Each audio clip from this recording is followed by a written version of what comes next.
Oh yes, this is the thing I really want to get at too. It's so brilliant. And so Piaget was concerned about morality, and he's one of the few psychologists I think who he nailed it. This is like the most important thing Piaget discovered, and maybe it's one of the most important things that a psychologist has ever discovered. It's like, how do you become moral? Well, we already mentioned that when you acquire a behavior, you inevitably acquire it in a social context.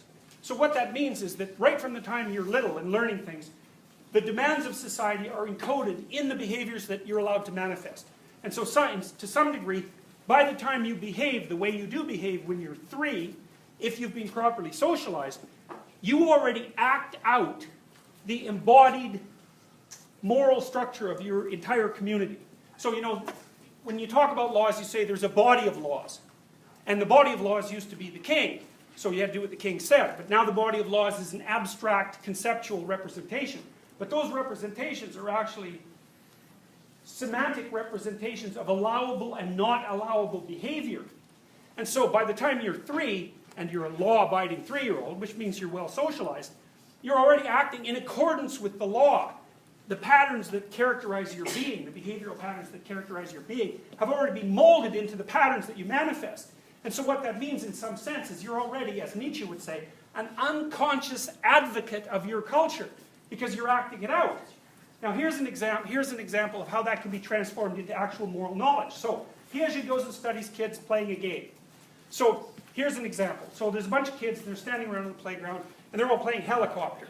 Maybe they've just got sticks, and they're all going zzz, and they're flying their helicopters around, and they're all doing this, and maybe they're diving at each other. So what's happened is, each kid wants to have a helicopter, and each kid wants to be a good helicopter pilot, but each kid wants to be a good helicopter pilot in the way that other kids appreciate while they're being good helicopter pilots. That's tough, eh? So not only do you have to figure out how to coordinate your behavior, you have to figure out how to coordinate your behavior with other people coordinating their behavior in such a way that the shared activity not only does not come to a stop, but proceeds in an enjoyable way. Jesus, that's really tough. Now, if your kid can play well with other kids, that's what they've managed. Okay, so you've got 4 kids doing this. And there's rules. Actually, there's not. There's rituals that the children are embodying that they've agreed upon while they set up the game. And they've just sort of bashed the ideas against each other, and they came up with a solution, and you can tell that because the game is continuing and everyone is having fun. It's like, is everyone playing nice? Yes.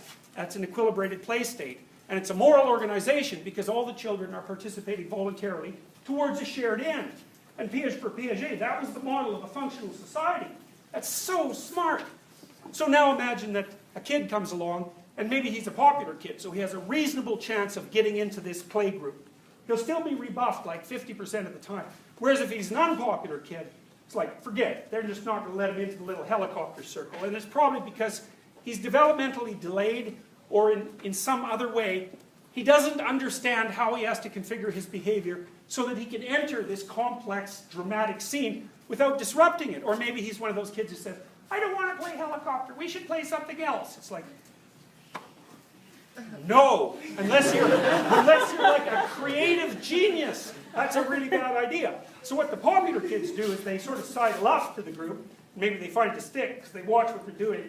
And maybe they find a stick and they sort of start going zzz with the stick. And they're sort of looking to see if that stick helicopter behavior is acceptable to the peers. And maybe, one of their friends sort of notices that they're playing helicopters and they open up the circle and that kid gets to come in and play helicopters. But he might fail at that even if he's popular.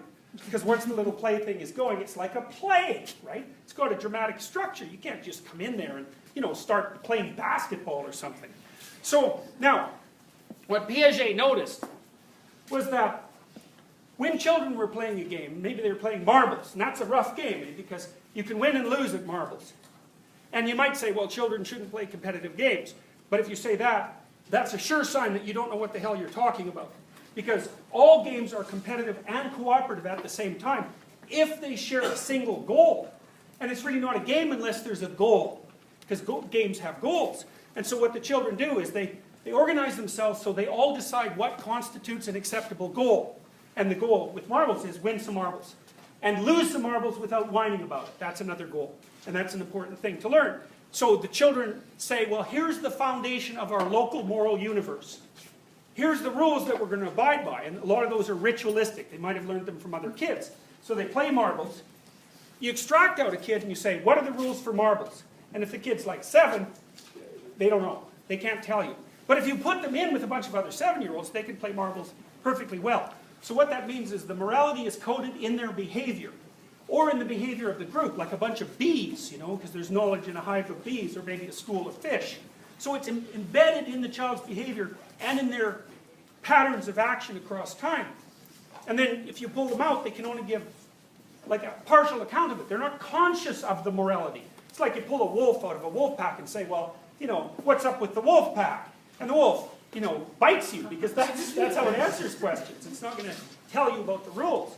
It's only later in development that the children become conscious of the rules. And then they become very irritated if people break them. And then only much later do they start to understand that the rules can be adjusted by mutual agreement. And that is associated with the Piagetian development of higher order morality. It's brilliant. You learn your actions. The actions are conditioned by other people. The actions are integrated into a voluntary game. Then the actions are integrated into a series of voluntary games. That's social interaction. Then you learn the descriptions. Then you learn how to manipulate the descriptions. Brilliant. Movement up the hierarchy. So that's Piagetian theory in a nutshell. Constructivism in a nutshell. We'll see you on Thursday.